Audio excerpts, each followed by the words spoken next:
Bismillahirrahmanirrahim. Assalamualaikum warahmatullahi wabarakatuh.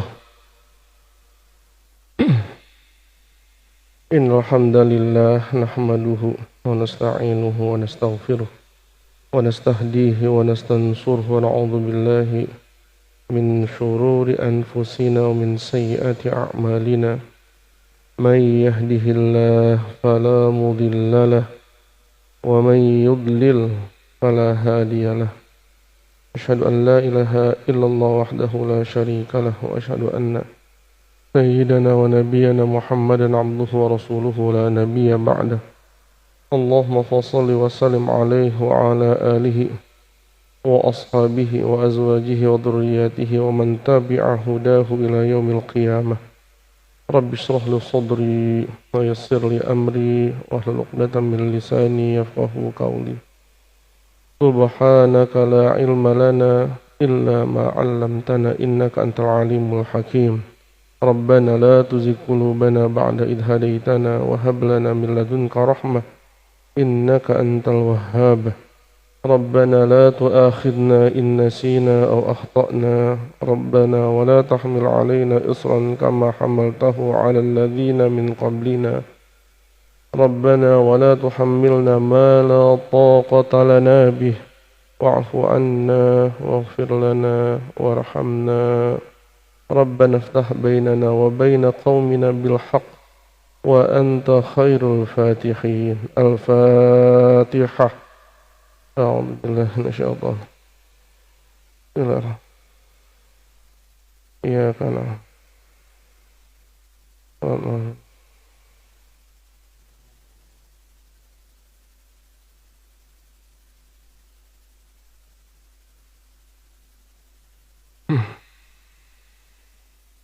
Hadirin jamaah salat maghrib yang dirahmati Allah.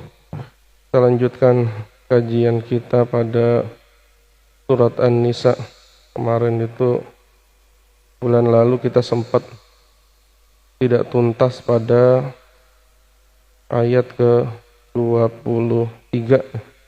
Jadi saya ulang sedikit di bagian ayat 23 itu. Bismillahirrahmanirrahim. Saya mulai dari penggalan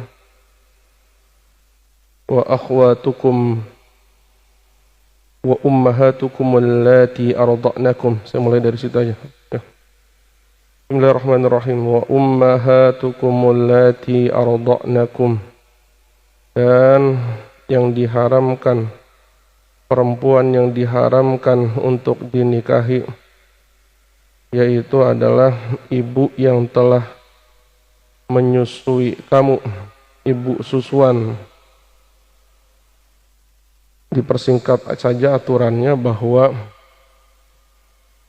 diberlakukan hukum penyusuan, anak susu, ibu susu. Kemudian anak susu ini menjadi bagian dari keluarga ibu susu. Diharamkan bagi dia apa-apa yang diharamkan dalam hitungan nasab, karena dia dianggap sebagai anak. Ya, anak oleh ibu susunya. Cuma yang harus perlu diperhatikan, pertama, si anak baru dianggap anak susuan, si ibu dianggap ibu susuan, kalau anak itu di bawah 2 tahun. Ya. Jadi kalau ada anak 3 tahun dititip ke tetangga, nyusuk terus gitu ya, karena mungkin belum disapi gitu bahasanya ya. Dia numpang nyusuk dah tuh, atau entah karena dia nangis disusuin dah tuh sama tetangga. Maka tidak diberlakukan apa? Susuan. Yang pertama. Yang kedua, bahwa menyusuknya ini menyusuk beneran. Nyusuk emang yang nyari apa? Yang nyari kenyang. Tapi kalau sekedar dipentel-pentel doang, kan ada istilah bocah iseng ya. Alih-alih pengen ngantuk, pengen tidur gitu ya. Cuman mentel-mentel doang gitu bahasanya. Kan kelakuan bocah mau nggak di mana-mana gitu bahasanya. Dia tidur dah tuh. Nyusunya juga sekedar begitu, itu nggak kena. Ya. Jadi dua syarat tadi harus dilihat. Pertama itu anak di bawah 2 tahun, yang kedua menyusunya itu maklumat. Ya, menyusunya itu emang nyampe apa? Emang dia lapar, nyari kenyang. Ya. Nah, kemudian otomatis anak-anak dari ibu yang menyusui dia tadi, kalau kebetulan ibu susuannya punya anak perempuan gitu ya, atau saudara-saudara perempuan, maka itu pun satu paket diharamkannya. Wa akhwatukum minar radha'ah. Jadi katakan ini ibu namanya si Pulanah gitu ya. Ibu Pulanah ini punya anak perempuan 1, punya keponakan perempuan 1, contohnya gitu ya. Terus kemudian dia punya apa? Punya adik gitu ya, perempuan gitu ya bahasanya ya. Nah, perempuan pojokan manapun yang terkait dengan ibu susuan tadi, maka serta-merta menjadi haram buat apa? Buat si laki-laki yang disusuin tadi. Begitupun kalau ternyata contohnya ini yang numpang nyusu dari 2 keluarga. Ya. Ibu Romlah nitipin anak laki-lakinya nih ke ibu susuan. Ibu Aminah punya anak perempuan, dititipin juga gitu sama ibu susuan tadi. Nyusu bareng-bareng tuh bocah berdua tuh. Maka ini dan ini menjadi apa? Menjadi saudara dan haram. Pun ke belakang-belakangnya, ke belakang-belakang dia nih, di perempuan. Ya kalau tadi kan yang nyusu cuma 1 orang nih, nyusu 1 orang ke si ibu. Nah si ibu ini dia punya apa? Punya anak, punya apa, punya ponakan, punya apa, haram di situ. Tetapi ketika masuk nih anak lain, ini pun ngikut keseret akhirnya. Saudara-saudara dia perempuan menjadi apa? Haram juga buat apa? Buat dia. Bagaimana kasusnya sekarang kalau misalnya ada seorang bapak punya istri 2, ya. Ini anak laki dititip ke istri nomor 1, nyusuk di situ. Ini yang perempuan dititip ke istri nomor 2, nyusuk di situ. Haram nggak? Haram nggak? Kalau tadi kan awalnya ceritanya ibunya 1 nih. Ya, ada emak-emak kebetulan kelebihan ASI nih. Dia nyusuk ke dia. Dia nyusuk ke dia. Haram, jelas. Nah, sekarang ada seorang bapak punya istri 2. Yang laki nyusuk ke istri nomor 1. Yang perempuan nyusuk ke istri nomor 2. Haram nggak? Haram nggak? Hah? Ini sarun dengernya saya. Haram nggak Kak? Enggak. Enggak haram. Kenapa?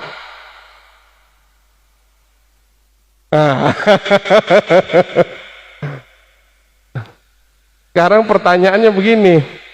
Ini perempuan 1, perempuan 2 punya susu gara-gara siapa? Gara-gara siapa? Gara-gara ini laki 1. Jadi patokan agama selama penyebab ini susu ada di kedua perempuan tadi 1 ini, maka dia tetap haram. Gitu ya. Jadi agama melihatnya begitu. Sebab perempuan punya ASI karena nikah sama seorang laki-laki. Jadi susunya sumbernya dari sini nih si bapak ini. Dari dia kasih ke dia, dari dia kasih ke dia. Jadi kalau dia pun kesini tetap ke atas menyambung. Ya, nah itu yang kadang-kadang kita kurang jeli, tapi sekarang sih jarang ya kasus begitu ya. Udah jarang sekarang bapak-bapak punya istri 2 jarang sekarang. Ya tambah jarang lagi sama yang apa? Numpang susu sekarang apa? Lebih baik numpang nyusu sama susu kaleng sekarang daripada apa? Padahal apa? Agama dari dulu menyiapkan piranti roboah itu karena sebetulnya anak manusia menyusu kepada induk manusia jauh lebih baik, karena sapi bukan merupakan pilihan istimewa. Kalau susu kaleng kan susu apa? Susu sapi. Ya, anak sapi aja nggak ada yang nyusu sama apa? Sama induk manusia. Kenapa anak manusia nyusu emak-emaknya siapa? Emaknya sapi gitu maksudnya. Jadi makanya kenapa Islam dari dulu sebetulnya sudah mewariskan adat rodoah tadi, udah disiapkan pirantinya. Cuma sekarang kita entah kenapa itu nggak masyhur. Alih-alih nitip sono, nitip sini, nitip sono, nggak masyhur. Jadi buru-buru udah ke market beliin apa? Beliin susu. Tapi itu memang bukan kewajiban, jadi nggak ada yang perlu merasa bersalah dalam hal ini. Ya. Kemudian apa lagi? Warabaibukumul lati fi hujurikum min nisaikumul lati dakhaltum bihin. Dan anak tiri yang berada di bawah asuhan kamu sejak kamu menikahi ibunya yang sudah kamu gauli, kawin sama janda. Janda punya anak perempuan satu, ya. Selama ini belum masuk ke emaknya, belum menyentuh emaknya, kalau nanti satu saat ternyata pernikahan cuman sehari bercerai gitu, nyentuh belum sempat, entah kenapa bercerai gitu, maka status si anak masih halal untuk apa? Si laki-laki ini. Tetapi kalau laki-laki ini setelah menikahi seorang janda, dia pernah masuk kamar, entah ngapain itu di dalam kamar gitu maksudnya, dia masuk kamar, maka itu anak tirinya menjadi apa? Haram sudah. Dibikin simpel aja. Ya. Fa illam takunu dakhaltum bihin fala junaha alaikum. Tapi kalau selama nikah memang nggak pernah disentuh-sentuh itu si janda tadi, maka anak tetap dalam posisi halal. Kalau satu saat dia bercerai, dia berminat sama anaknya, dia nikahi itu anaknya, padahal dulu pernah kesebut anak apa? Anak tiri, nggak masalah itu mah. Wa halailu abnaikumul ladzina min aslabikum. Dan diharamkan istri dari anak-anak laki kandung kamu. Ya. Kita punya anak laki, anak kandung nih. Dia kemudian nikah sama perempuan dari mana tahu. Entah kenapa, mungkin anak kita mati duluan atau kenapa dia bercerai gitu bahasanya. Nah ini menantu, panggilannya berarti ya, menantu perempuan ini jangan sekali-kali dideketin. Tetapi beda halnya kalau ini anak laki-laki, anak pungut. Ini bocah laki kita gedein dari kecil, dari bayi sampai gede, terus kita nikahin gitu ya. Nah suatu saat ini anak mati dah tuh, mati duluan. Nah ini kita lihat nih bocah nih, menantu kita nih, dia lontang lantung, mana punya anak gitu ya, nggak ada yang ngidupin, masuk nih mertuanya, tanda kutip ya, masuk ke dia, boleh itu. Saking beratnya masalah ini, Nabi terpaksa mencontohkan langsung. Istrinya siapa yang dinikahin sama Nabi? Zaid ya. Zaid itu kan anak pungutnya Nabi, anak pungut. Kemudian apa? Dibikinlah sebab si Zaid ini kemudian apa? Menceraikan istrinya. Ya, siapa namanya? Zainab. Nah, akhirnya apa? Nabi masuk dinikahin. Sepintas selalu orang menganggap apa? Ya ilam mertua gitu-gitu amat itu menantu gitu maksudnya. Ya. Orang kan lebih melihat sisi itunya daripada melihat apa? Anak pungut. Gitu. Ya tapi itulah agama. Agama itu aturan Allah, bukan aturan nafsu kita. Jadi nggak semuanya aturan agama terkadang mudah sreg di hati kita. Tapi kalau sudah namanya aturan, ya aturan diikutin sudah. Nabi bukannya nggak berat hati Nabi. Apalagi itu memang apa? Pernah jadi istri anak pungutnya, berat hati Nabi, tapi alih-alih demi mencontohkan agama syariat ini biar jelas terang benderang gitu ya, bukan diomongin doang, Nabi laksanain. Jadi ada momen dimana memang agama kadang nggak sreg di hati kita, tetapi tetap kita punya kewajiban untuk apa? Melaksanakan itu. Wa an tajma'u bainal ukhtaini illa ma qad salaf. Hati-hati nih, ini ada yang pernah keblinger nih nafsirin ayat ini nih. Wa an tajma'u, dan diharamkan tajma'u bainal ukhtain, kamu menikahi dua orang perempuan yang bersaudara, illa ma qad salaf. Kalimat illa ma qad salaf sudah masyhur di Al-Quran bahwa pengertiannya adalah tradisi masa lalu. Yang dulu-dulu pernah ada kejadian nih, adik empok dikawinin bareng-bareng dulu-dulu, ya udah nggak apa-apa dulu mah, karena memang syariat belum ada, belum turun gitu ya, biarin, udah terlanjur itu mah. Nah yang sekarang jangan begitu. Jadi kalimat illa ma qad salaf udah masyhur, nggak boleh diartiin macam-macam.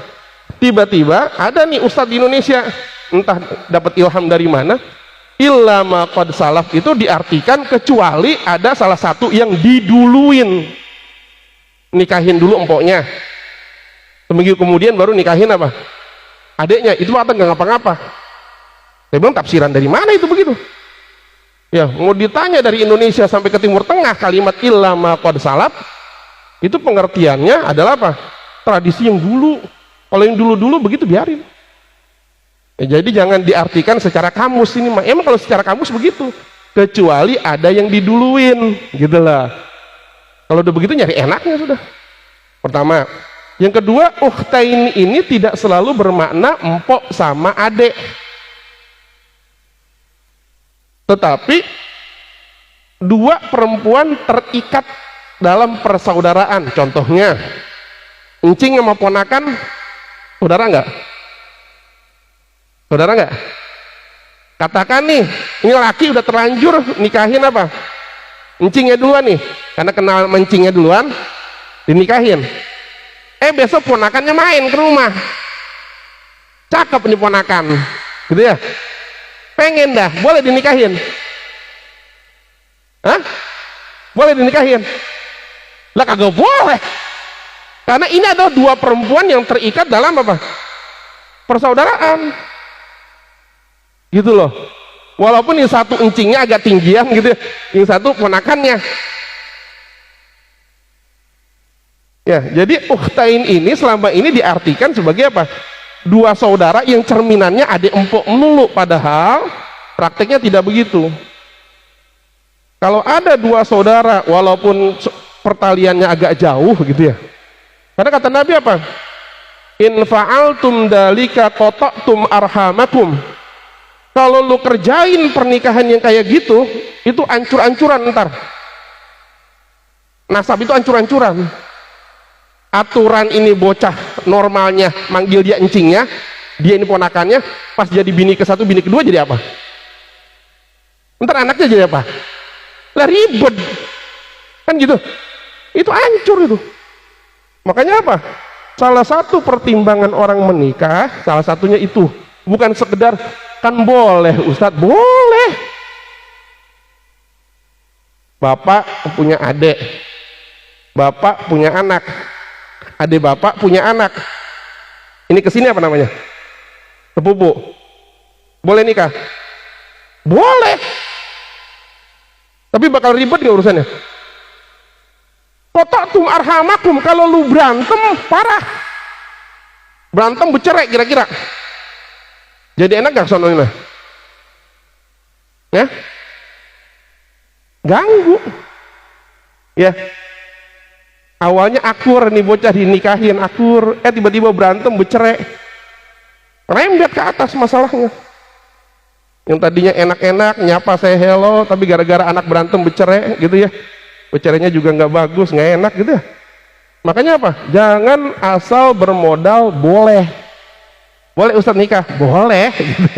Siapa yang larang sih? Di agama juga nggak ada larangan. Tetapi dipertimbangkan. Di saya ada kejadian begitu. Alhamdulillah sama kiai didoain apa? Jangan sampai punya keturunan. Karena kalau ini bocah punya keturunan ribet. Ya, ini bocah harusnya manggil bapaknya itu manggil mamang, jadi manggil apa? Bapak, karena bapaknya gitu bahasanya. Manggil ke sono harusnya mamang, engkong gitu ya, jadi mamang gitu, ribet acak-acakan jadi. Alhamdulillah sampai hari ini belum punya apa? Ya karena yang namanya orang cinta masuk saya dilarang-larang ya. Orang cinta udah diingetin namanya. Emang boleh nikah, tapi ntar kalau punya anak lu jadi ribet, jadi recok jadinya. Ketukar-tukar panggilannya nantinya. Ya makanya apa? Ya udah dilanjutin pernikahannya, tapi dengan didoain apa? Mudah-mudahan tidak punya. Alhamdulillah kalau udah kiai doa jalan sampai sekarang. Ya. Jadi kita berharap kita jangan sekedar melihat boleh atau tidak secara syar'i, tetapi secara adat kepantasan juga harus apa? Harus dilihat. Kayak yang pernah saya sampaikan gitu bahasanya. Bapaknya ini laki bawa anak. Ini duda bawa anak, ini janda bawa anak. Janda sama duda nikah. Anak sama anak juga demen. Boleh nikah? Boleh nikah? Hah? Boleh nikah? Recok nih, recok nih, keder nih. Nih, ini duda bawa anak laki. Ini janda bawa anak perempuan. Bapak emaknya kawin. Anaknya juga demen. Boleh kawin?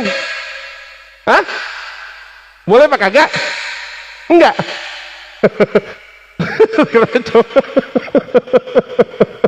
Kita kayak hidup baru kemarin sore ya. Ya, nikah kan udah turun temurun, ngapa jadi begini masih ribet? Ya, secara syar'i boleh.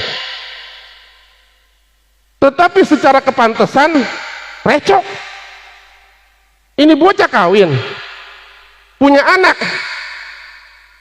Pas ditanya di sekolah SD, nah bikin pohon apa tuh? Pohon keluarga. Teman-temannya cakep. Teman-temannya bikin cakep. Ini ayahku, ini ibuku, ini kakekku dan nenekku dari bapak, ini kakek nenekku dari ibu. Nah bocah yang tadi ini ayahku, ini ibuku, kakekku satu di tengah berdua sama nenek. Kesian nih bocah bisa dibully ya, ribet. Walaupun secara syar'i boleh, tetapi secara kepantasan jangan, hindari itu Pak ya. Ini kadang-kadang begini ya, kita mah jaga-jaga aja, takutnya ada kejadian ya. Jadi agama itu apa sifatnya antisipatif, kita udah tahu dulu ilmunya. Jadi kalau besok ada kejadian begitu ya, tiba-tiba nih bocah jadi telanjur demen nih, namanya aslinya emang lain darah ya, lain darah. Dia hidup tiap hari di rumah main cubit-cubitan bercanda, awalnya sih kayak saudara, lama-lama yang namanya cinta emang nggak pernah salah alamat gitu ya. Ya tapi harus diingetin, pikir ke depan. Jadi pernikahan itu mikirnya ke depan, jangan sekedar urusan apa, urusan hari ini. Jadi tadi yang saya ingatkan, ukhtain itu maknanya diperluas.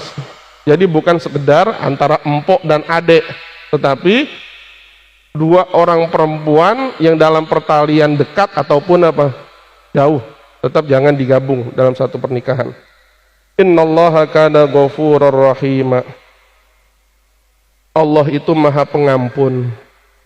Jadi kalau dulu pernah terjadi gitu ya, nikahin dua orang saudara, apa-apa Allah ampunin, tapi jangan diterusin. Dah pilih salah satu, empoknya apa adenya, lepas salah satu, Allah ampunin kalau sampai terjadi begitu. Atau dia pernah nikahin saudara susu gitu ya, karena memang nggak tahu ilmunya gitu ya. Nah sekarang kalau sudah tahu, minta ampun sama Allah, jangan diterusin, pisahin. Ya jadi bahasanya kapan terbukti bahwa ini laki dan perempuan ternyata apa saudara kandung, apa saudara susuan. Kalau bisa dibuktikan, walaupun ini katanya sudah kadung nikah selama 2 tahun, tetap harus ketuk palu diapain? Dipisah. Dipaksa, sudah dipisah, itu nggak ada pilihan lain. Kita minta ampun sama Allah. Allahu rahiman di sini. Jadi Allah juga sayang sebetulnya. Bukannya dilarang nikah, tapi diperhatikan apa? Ke depannya. Nah, ini sebaiknya para imam kalau baca ayat ini sebaiknya jangan, karena tradisinya biasanya baca satu lembar itu mentoknya di pojok, biasanya para imam punya tradisi begitu biasanya. Baca dari atas wa in aradtum istibdala zaujin, alih-alih selembar gitu ya. Alih-alih selembar dihabisin cuma sampai innallaha kana ghafurur rahima. Padahal ayat yang satu masih nyambung. Yang satu lagi. Jadi kalau mau diterusin tambahin satu ayat lagi. Ini peringatan dari saya, peringatan bukan peringatan, peringatan. Jadi kalau ada yang tertarik baca lembaran ini ketika sholat, saya anjurkan jangan berhenti di pojok bawah, tapi tambahin satu ayat lagi. Apa selanjutnya yang diharamkan oleh Allah? Wal muhsanatu minan nisa. Diharamkan bagi kalian perempuan yang muhsanat. Apa perempuan muhsanat? Perempuan yang masih ada suaminya. Definisi masih ada suaminya, hati-hati nih, harus saya bongkar dulu. Perempuan disebut ada suaminya, emang nyata-nyata masih dalam akad. Emang sebutannya istrinya. Dipanggil umi, dipanggil mama sama itu laki-laki ya. Haram itu perempuan yang sedang menjadi istri orang, kemudian dia deketin, dilamar, dibawa kabur, dinikahin, haram. Itu mah jelas insya Allah ya. Jelas. Tetapi masih juga dalam status muhsanat, dia masih disebut milik suaminya ketika dia dalam masa iddah. Jadi jangan asal dengar kabar dicerai langsung apa? Langsung main nyeredeng aja, main deketin bae aja mumpung udah apa? Dari lama udah ada bahasa kutunggu jandamu gitu bahasanya. Kedengeran apa? Kedengeran udah dicerai, nyerotok bae kagak boleh. Iddah cerai 1, iddah cerai 2, berarti itu perempuan statusnya masih punya suami, cuma lagi di pending. Makanya dalam surat At-Tolak sebaiknya supaya tidak terjadi kasus kayak tadi, perempuan yang dicerai 1 dan 2 sebaiknya masih tinggal satu rumah sama suaminya. Boleh? Boleh? Boleh. Dia keluar dari kamar mandi pakai anduk doang, boleh? Ini istri udah dicerai, udah kita cerai nih. Kemudian 1 bulan kan masih iddah contohnya. Lah dia biasa aja, emang kemarin-kemarin juga waktunya jadi bini, dia keluar masuk kamar mandi begitu baik gitu ya. Dia keluar dari kamar mandi pakai anduk doang itu contohnya. Kalau kemarin waktu jadi istri nggak soal itu. Semua orang tahu halal itu gitu. Nah sekarang udah dicerai. Dia keluar masuk kamar mandi pakai anduk, boleh nggak? Boleh nggak? Hah? Boleh nggak? Ini bolehnya kayaknya boleh nafsu apa boleh agama? Ya, hukumnya boleh. Ada tujuan yang Allah ingin kejar. Dengan diminta itu istri tetap satu rumah dan dibiarkan seperti itu keadaannya. Ya, sehari-harinya emang betis kelihatan, ya kelihatan ge gitu bahasanya. Ketek kelihatan ge gitu. Allah punya tujuan. Moga kali ge yang kemarin itu lakinya benci gedeg, tiba-tiba apa? Datang lagi apanya? Sayangnya, kangennya. Colek aja sekali, rujuk nggak? Rujuk. Ya, saya juga sama ibu-ibu saya ajarin begitu. Dicerai sama suami, jangan buru-buru nguntel koper, tinggal situ. Kalau kira-kira dideket-deketin sama laki, lah biarin, pasang aja. Jangan merasa apa? Loh kan saya udah dicerai Ustaz, lah kagak, biarin. Pokoknya asal dia ciplok aja, dah. Tanda tangan udah MRT udah. Sudah apa? Rujuk sudah. Itu yang ingin dikejar oleh Allah. Ya, makanya ini sunnah yang hampir belum ada di kita. Orang biasanya kalau udah dicerai pasti apa? Nguntel pakaian pulang sudah. Misal, kudunya mah selagi idah patokannya, selagi masih masa idah masih boleh tinggal apa? Satu rumah. Tetangga jangan rese. Lah itu orang udah bercerai masih serumah, baik, jangan begitu. Lah emang agama ngaturnya begitu. Kita gara-gara nggak terbiasa melihat yang tadi, maka diasumsikan jadi apa? Wah, ini si bapak masih ibu udah bercerai masih satu rumah, ini perzinahan yang begini nih. Nggak berzinahan itu Pak, selama masih dalam masa. Makanya RT harus punya data. RT, saya cerai nih, dah tanggal berapa, catat. Berarti nanti kadaluarsanya idahnya habisnya tanggal berapa. Selama masih dalam masa idah, terus Pak RT ngelihat atau tetangga ngelapor, Pak, ono orang bercerai masih serumah baik, lihat datanya. Oh masih masa idah, biarin gitu. Tetapi kalau udah keluar masa idah baru ditegor. Ini lu mau lanjutin apa mau bubar? Kalau bubar udah bisa gitu.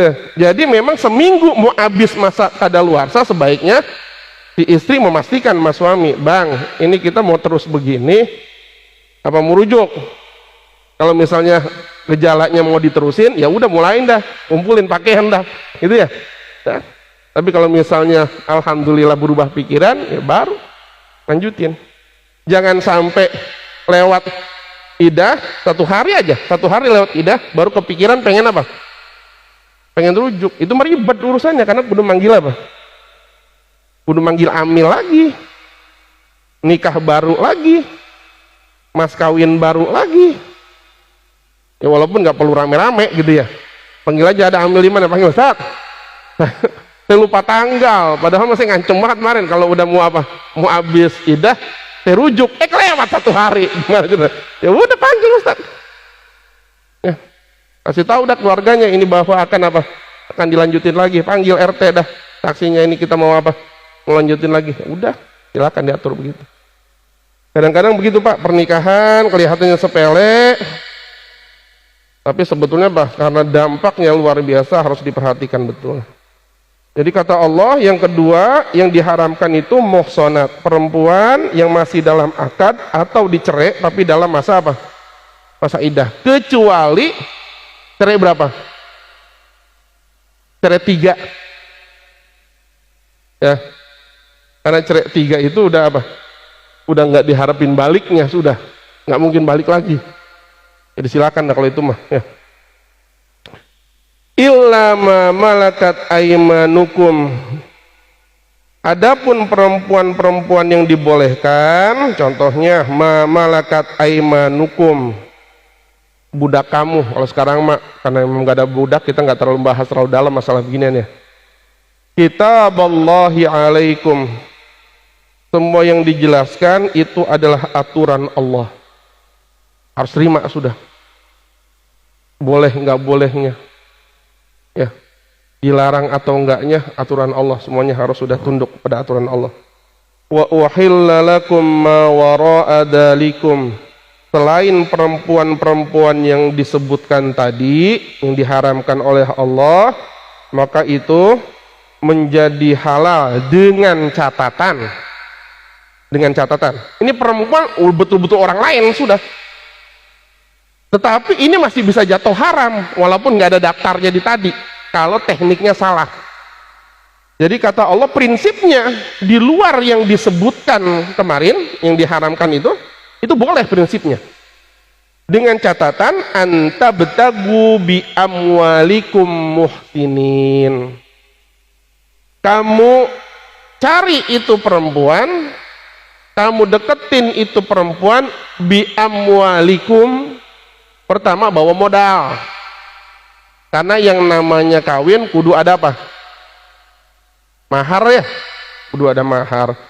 Disebut bi amwalikum di sini karena secara tradisi mahar kecenderungannya sifatnya materi.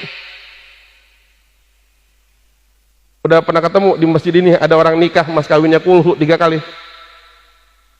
Belum. Ya karena memang udah tradisinya kita materi, makanya Allah sebut di sini ya. Jadi kalau mau ngelamar perempuan siapin mahar bi amwal. Amwal itu kan harta, harta itu materi, tetapi ini hanya bersifat kebiasaan. Kalaupun nanti ada orang nggak bawa materi, dia cuma bawa hafalan surat Ar-Rahman contohnya, perempuannya mau dinikahi dengan hafalan Ar-Rahman tadi, jalan. Karena prinsipnya apa? Di zaman Nabi macam-macam. Ada yang maharnya ngajarin apa? Ngajarin Al-Quran. Jadi ini jangan dianggap bertolak belakang. Allah bilang pakai materi, tapi Nabi pernah mempraktekkan non materi. Jadi sebetulnya ayat ini hanya kebiasaannya orang kalau nikah maharnya materi. Tapi pun kalau nggak materi, ya yang penting antarodin. Baik pihak suami, baik pihak calon istri setuju.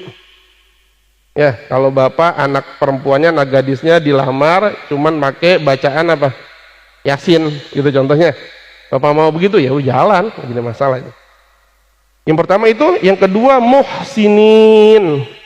Bawa duit datang ke perempuan, niatnya, Neng, besok kita akad. Ya, maka ini perempuan yang aslinya orang lain betul, tidak masuk dalam daftar diharamkan, dengan cara bawa mahar, ngajak akad, halal, silakan.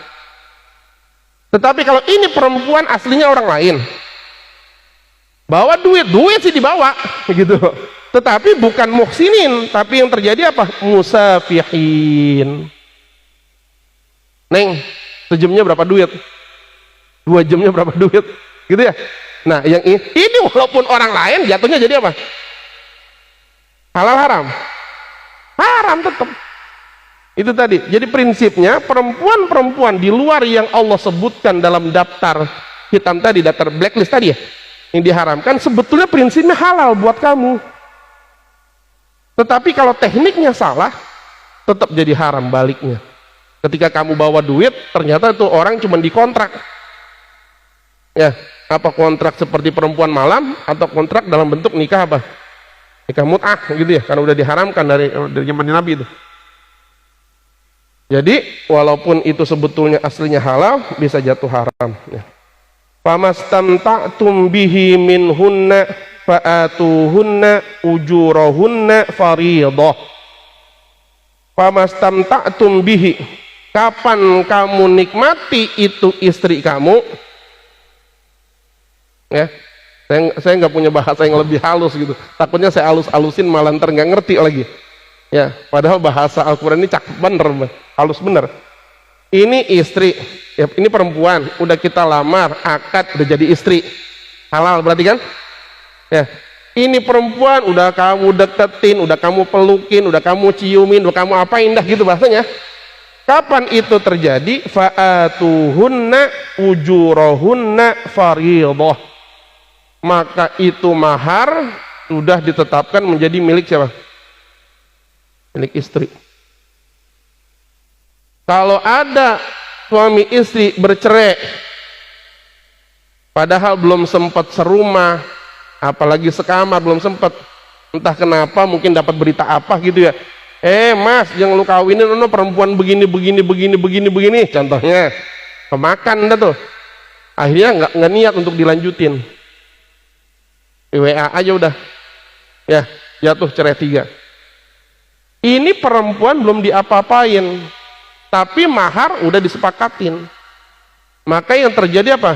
Fanisfu ma faradtum, maka yang menjadi hak si istri adalah setengah dari apa? Ya, harus dibayar tetap. Kenapa? Karena gara-gara akad dengan Anda, ini perempuan yang statusnya gadis jadi hilang.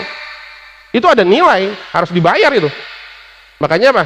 Tapi satu sisi laki-lakinya juga teriak, lah saya juga kan belum dapat apa-apa gitu bahasanya. Makanya setengah-setengah dah ya, si perempuan dibayar setengah karena status lajangnya hilang ya, si laki-laki dipulangin setengah karena dia merasa nggak dapat apa, belum dapat apa-apa. Islam adil begitu. Tetapi apa, kalaupun si suami mengikhlaskan, itu jauh lebih baik kata Allah. Neng, udah ambil aja mas kawin udah, walaupun abang kagak dapat apa-apa dari Neng itu jauh lebih apa? Jauh lebih baik.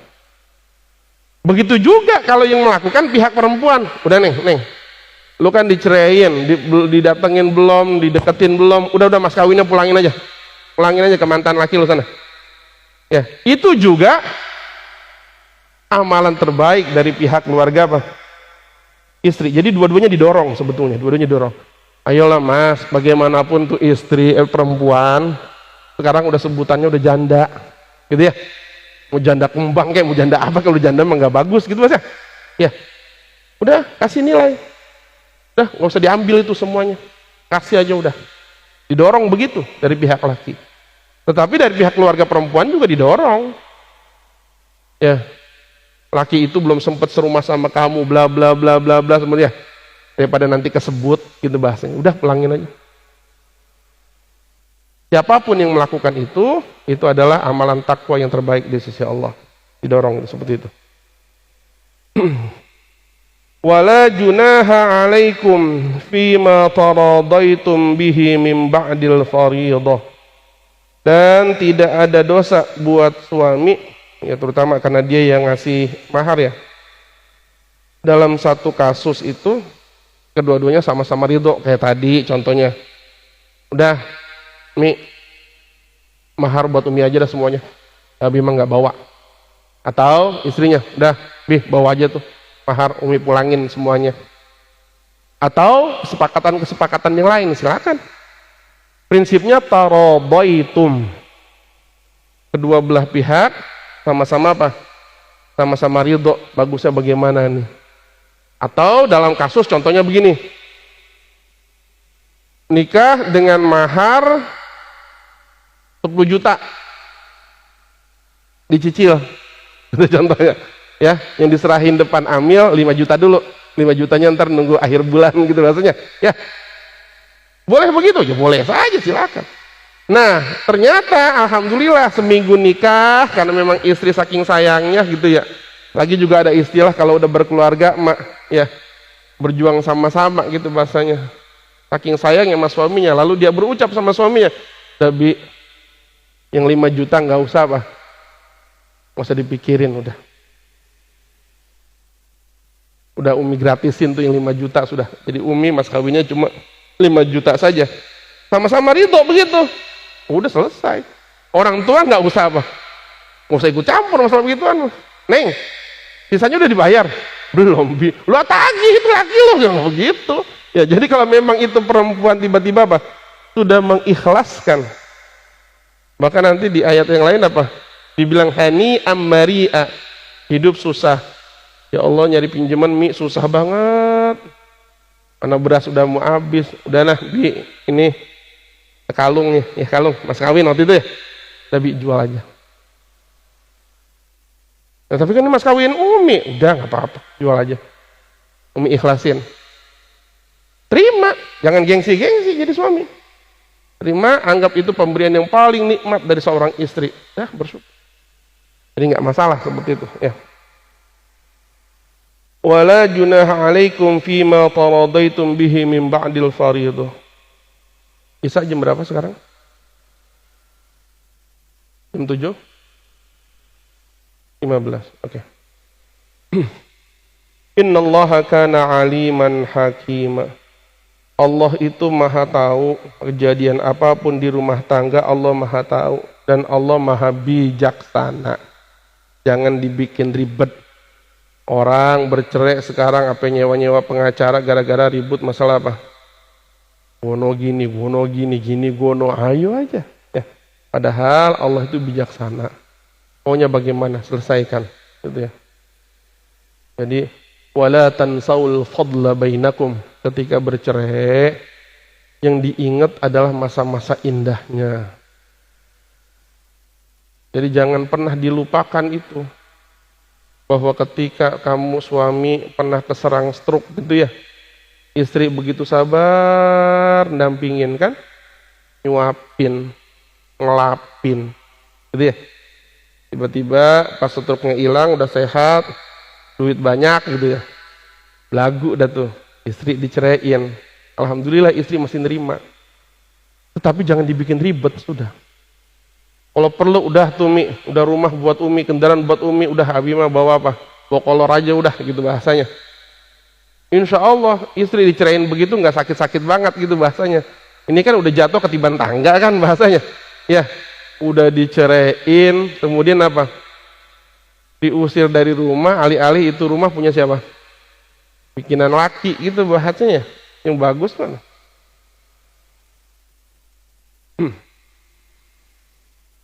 Wa man lam yastati minkum, ini ayat panjang ya, kalaupun saya potong nanti di tengah-tengah ya kalau memang udah bisa. Wa man lam yastati minkum taulan ayyan kihal muhsanatil mu'min. Hati-hati nih, saya baru ingat. Kalimat muhsanat di dalam Al-Qur'an tidak selalu diartikan seorang perempuan yang punya suami, tanda kutip istri orang. Nggak selalu begitu artinya. Kalau diartikan begitu, nanti ini ayat ini jadi salah paham nih. Ya. Di ayat yang pertama tadi, wal muhsanatu minan nisa, jelas itu yang dimaksudkan adalah istri orang. Tetapi di ayat yang berikutnya, ayyan kihal muhsanat, muhsanat di situ bukan istri orang. Kalau saya artikan istri orang, Bapak akan tahu dampak negatifnya nanti. Siapa orang ya, yang tidak mempunyai modal untuk nikah gitu ya. Ayyan kihal muhsanat, dia tidak punya modal untuk nikahin istri orang. Berarti nikahin istri orang boleh nggak? Enggak kalau ngikutin ayat ini. Kalau ada orang belum punya modal untuk nikahin istri orang, berarti nikahin istri orang boleh nggak? Boleh. Gitu. Dia belum punya modal untuk nikahin istri orang, lah berarti boleh dong kalau begitu. Tapi muhsanat di sini jangan diartikan istri orang. Muhsanat di ayat ini diartikan sebagai perempuan yang merdeka. Karena nanti bahasannya antara perempuan merdeka dan perempuan budak di sini. Ya, jadi cukup harus hati-hati baca Al-Qur'an. Kadang-kadang Al-Qur'an itu rawan dimanfaatkan oleh apa? Orang-orang tertentu pada akhirnya dipesetin sono pesetin ini. Kita mah yang awam iya aja. Karena yang ngajarin juga ustadz gitu bahasnya. Jadi hati-hati. Muhsanat di ayat yang kedua ini ya, itu dimaksudkan adalah perempuan merdeka. Kalau ada seorang laki tidak punya modal untuk nikah dengan perempuan merdeka yang mukmin, maka kata Allah, famimma malakat aimanukum min fatayatikumul mu'minat. Saat itu Allah kasih tawaran, dah ini laki udah ngebet banget pengen nikah, kan udah umur gitu bahasanya ya, tapi mau nikah mahar kagak gablek ya, paling cuma punya receh ini perempuan gak ada yang mau nerima dah tuh kalau mas kawinnya receh gitu ya. Nah kata Allah, ada tuh yang bisa dideketin, famimma malakat aimanukum, dah nikahin saja tuh budak kamu ya, karena budak otentiknya saat itu bisa sampai titik gratis gitu bahasanya, selama itu budak kamu, udah silakan itu aja, daripada ntar jatuhnya ke perzinahan, mending apa, silakan ke budak perempuan kamu. Azan ya? Kau berselawatan? Kuping saya kurang denger. Saya terusin dikit lagi deh. Wallahu a'lamu bi imanikum ba'dukum min ba'd. Allah Maha tahu keadaan iman kamu. Kamu itu nikah karena tuntutan agama apa nikah semata nafsu? Hati-hati. Kalau kamu memang bicaranya agama, ya Allah saya nggak pengen jatuh ke dalam perzinahan gitu ya, tapi ini pengen kawin, gimana caranya? Allah kasih alternatif, deketin perempuan merdeka mahal, ya udah tuh sama budak saja dulu alternatifnya. Tapi kesini Nabi bilang ya, siapa yang nggak sanggup tapi nggak punya modal gitu ya, maka apa? Fa'alaihi bisyam fa innahu lahu wija gitu ya. Jadi kalau ada perjaka ngebet pengen kawin tapi kerjaan belum punya, modal belum punya, mending banyakin apa? Puasa. Karena kesini kita udah nggak ada nemu apa? Nggak nemu budak. Jadi alternatifnya nggak buru-buru ke situ. Nabi bilang alternatifnya adalah apa? Banyakin puasa. Nanti di ayat yang ke 25 kita lanjutkan pada pertemuan berikutnya karena sudah isya ya. Itu saja dari saya. Mohon maaf. Billahi taufiq wal hidayah. Subhanakallahumma rabbana wa bihamdika asyhadu an la ilaha illa anta astaghfiruka wa atubu. Dari saya cukup sekian. Assalamualaikum warahmatullahi wabarakatuh.